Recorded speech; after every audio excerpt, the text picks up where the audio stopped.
Hey guys, आज फिर हाजिर होते हैं एक नई वीडियो के साथ। इस वीडियो में हम डिस्कस करेंगे एड्स डिसीज़ के बारे में। तो आप सब लोग कैसे हैं? आई होप आप सब लोग ठीक होंगे। तो इस वीडियो में हम डिस्कस करेंगे एड्स डिसीज़ के बारे में। हम इसके इंट्रोडक्शन के बारे में भी जानेंगे और इसके साइन एंड सिम्टम्स के बारे में बात करेंगे और इसके पैथोफिजियोलॉजी के बारे में भी बात करेंगे और इसके कॉजेसिव एजेंट के बारे में बात करेंगे और कॉम्प्लिकेशन के बारे में इसके बारे में बात करेंगे। और एड्स डिसीज़ में जो कुछ है उसके बारे में हम डिस्कस करेंगे, अच्छे से डिस्कस करेंगे जो आपके एग्जाम में अच्छे से नंबर। ये इंपॉर्टेंट टॉपिक है। ये टॉपिक अक्सर एग्जाम में अक्सर ही आता ही है, हर एग्जाम में आता है। अभी फार्मा सेकंड सेम में हर बार आया ही एग्जाम है, ये एग्जाम में आया है। तो इसे अच्छे से पढ़ लें। अगर इसी प्रकार अगर आप लिख के आएंगे एग्जाम में तो आपके अच्छे से नंबर आएंगे, मार्किंग भी अच्छे से मिलेगी आपको। एग्जामिनर आपको अच्छे से नंबर देगा, मार्किंग देगा।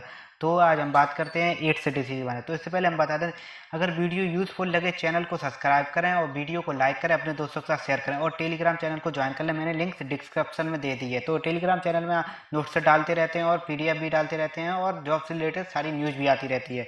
तो उसे ज्वाइन कर लें। तो हम आज बात करेंगे एड्स डिसीज़ के बारे में, B pharma second sem pathophysiology. तो बात करते हैं इंट्रोडक्शन के बारे में। तो इंट्रोडक्शन में पहला क्या दिया गया है, also called advised HIV infection और लेट स्टेज HIV। इसमें HIV इन्फेक्शन होता है, HIV इन्फेक्शन होता है। और सेकंड में दिया गया है AIDS standard for acquired immunodeficiency syndrome. तो मतलब ये acquired immunodeficiency syndrome AIDS का फुल फॉर्म है। तो आगे बढ़ते देखते हैं, ये सेक्सुअल ट्रांसमिटेड डिसीज, ये सेक्सुअल ट्रांसमिटेड डिसीज है। तो उसमें आगे बढ़ते देखते हैं, AIDS describe a set of symptoms and illness that happen that the final stage of the HIV infection if left untreated. मतलब इसमें फाइनल स्टेज में HIV इन्फेक्शन हो जाएगा, HIV आपको इन्फेक्शन हो जाएगा और अनट्रीटेड रहेगा। तो आगे बात करते हैं कॉजेसिव एजेंट के बारे में। कॉजेसिव एजेंट में क्या दिया गया है, कॉजेसिव एजेंट में वायरस होगा, HIV वायरस रहेगा।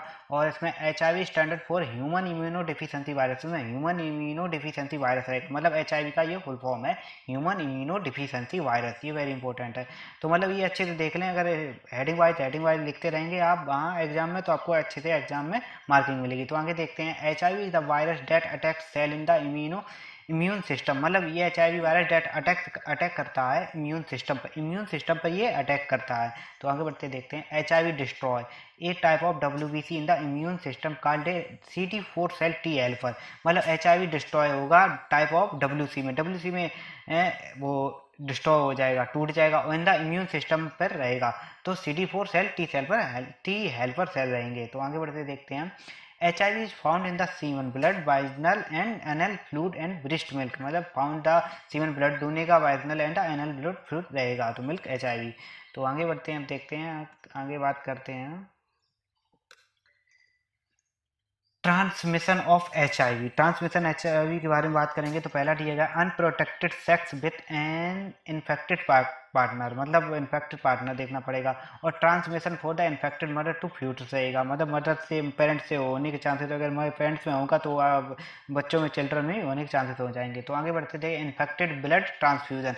अगर ट्रांसफ्यूजन आप ब्लड करेंगे, मतलब तो अगर किसी का इन्फेक्टेड ब्लड रहेगा HIV से, अगर एड्स से, तो आपको भी एड्स हो जाएगा। तो आगे बढ़ते देखें, sharing needle with the infected person. मतलब शेयरिंग नीडल नहीं करने पड़ेगी। अगर दूसरे को अगर नीडल लग चुकी है तो अगर वो आपको लगेगी तो मतलब उसको अगर एड्स होगा तो वो भी चांसेस हो जाएंगे आपको एड्स होने के। तो आगे देखते हैं, ऑर्गन ट्रांसप्लांटेशन में अगर आप ऑर्गन अगर इधर उधर करवाएंगे, मतलब बदलवाएंगे, ट्रांसप्लांट कराएंगे, तो अगर उसको अगर HIV एड्स होगा तो आपको भी एड्स हो जाएगा। तो आगे बढ़ते देखते हैं, साइन एंड सिम्टम्स के बारे में बात करते हैं। तो पहला दिया गया, सोकिंग नाइट स्यूट्स।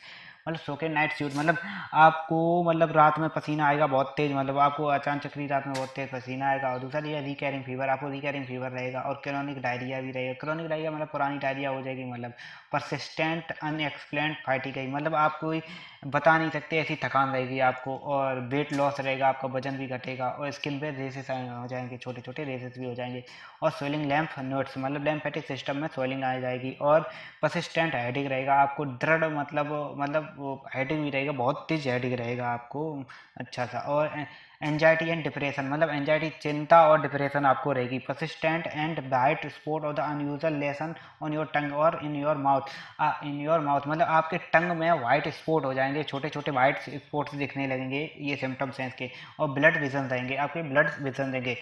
ब्लड नहीं, ब्लड विजन रहेगा आपको। ब्लड विजन मतलब आपको धुंधला दिखने लगेगा। तो आगे देखते हैं इसमें एक्यूट HIV इन्फेक्शन। आप स्ट्रक्चर देख रहे हैं तो इसमें स्ट्रक्चर में भी दिएगा। अगर स्ट्रक्चर ऐसे थोड़ा सा बना के आए चाहेंगे तो अच्छे से आपको मार्किंग मिल जाएगी। तो इसमें देख लेना, स्ट्रक्चर अच्छे से दिएगा, स्क्रीनशॉट लेना। अगर वीडियो यूजफुल लग रही हो चैनल को सब्सक्राइब करें, वीडियो को लाइक करें, अपने दोस्तों के साथ शेयर करें और टेलीग्राम चैनल को ज्वाइन कर लें प्लीज़, अगर चैनल को सब्सक्राइब करने कर रहे हो आप।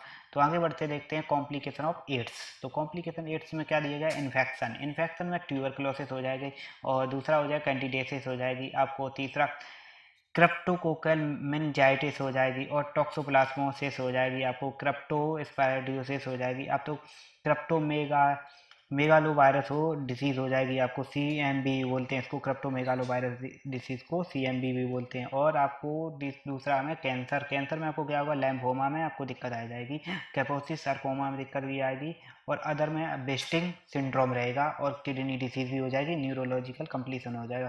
किडनी डिसीज़ हो जाएगी मतलब इसमें इतनी सारी डिसीज़ होने के चांसेस हो जाएंगे आपको और दिक्कत रहेगी। और आगे बढ़ते हैं, देखते हैं क्या है प्रिवेंशन ऑफ HIV एड्स। तो पहला क्या दिया गया है, प्रिवेंशन ऑफ HIV एड्स मतलब use a new condom every time your sex have sex. तो आगे बढ़ते देखते हैं tell your sexual partner if your have HIV। आपको पहले से पता कर लेना चाहिए कि आपको उसको HIV है कि नहीं है। तो आगे बढ़ते हैं यूज ए स्टाइल नीडल मतलब यूज स्टाइल नीडल, दूसरी की यूज की वही नीडल नहीं यूज करनी चाहिए आपको, नई नीडल यूज करनी चाहिए, करवानी चाहिए किसी डॉक्टर से जाएँ तो मतलब उसे नहीं यूज करनी चाहिए नीडल को। तो आगे बढ़ते देखते हैं आगे क्या दिया गया है, if you are pregnant get medical care right away. मतलब मेडिकल केयर मतलब पहले से अच्छे से केयर से दवाई लेना चाहिए और कंसीडर मेल का सर्क्यूलेशन रहना चाहिए और कंसीडर द ड्रग टोबेडा रहना चाहिए।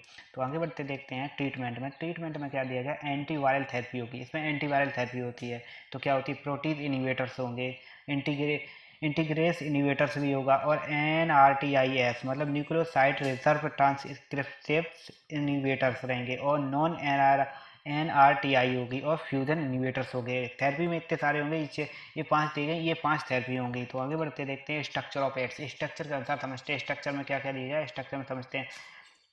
ग्लाइकोसिलेशन होगा, ग्लाइकोसिलेशन में GP120 GP41 रहेगा और ग्लाइकोप्रोटीन कॉम्प्लेक्स भी है। तो स्ट्रक्चर अगर अच्छे से देख लेंगे और ज़्यादा कुछ है नहीं स्ट्रक्चर में, आप अच्छे से समझ लेना और बना के अच्छे से याद हो जाएगा। आप देखना इसमें प्रोटीज ऑफ होस्ट सेल है, लिपिड मेम्ब्रेन है, मैट्रिक्स प्रोटीन है, प्रोटीज है और रिजर्व है और इंटीग्रेस है और वायरल RNA जीनोम है और टेट है, न्यूक्लियोसाइड और न्यूक्लियोसाइड कैप्सिड है और कैप्सिड है। तो ये ज़्यादा कुछ है नहीं, स्ट्रक्चर अच्छे से अगर देख लेंगे तो आपको अच्छे से याद हो जाएगा। तो एग्जाम में अगर अच्छे से बनाएंगे तो कोई दिक्कत नहीं कोई। तो आगे बढ़ते देखते हैं पैथोफिजियोलॉजी एड्स। पैथोफिजियोलॉजी एड्स में क्या दिया गया, exposure in the infected body fluid होगा। तो बॉडी फ्लूड होने के बाद क्या होगा, infection with HIV retrovirus, infection with HIV retrovirus में हो जाएगा। फिर उसके बाद होगा HIV invades nucleus of helper T lymphocytes होगा। फिर उसके बाद होगा HIV रिप्लिटेस होगा और फिर बाद उसके बाद destruction of the T lymphocytes होगा। फिर मल्टीपल्स इन्फेक्शन एंड डिजीज होगा। फिर लेट्स टू फिर एड्स हो जाए, आपको एड्स होगा। अगर वीडियो यूजफुल लगी हो चैनल को सब्सक्राइब करें, वीडियो को लाइक करें और अपने दोस्तों के साथ शेयर करें और टेलीग्राम चैनल को ज्वाइन कर लें, लिंक मैंने डिस्क्रिप्शन में दे दी है। और वीडियो को यहीं पर समाप्त करते हैं। Thank you for watching, please subscribe my channel.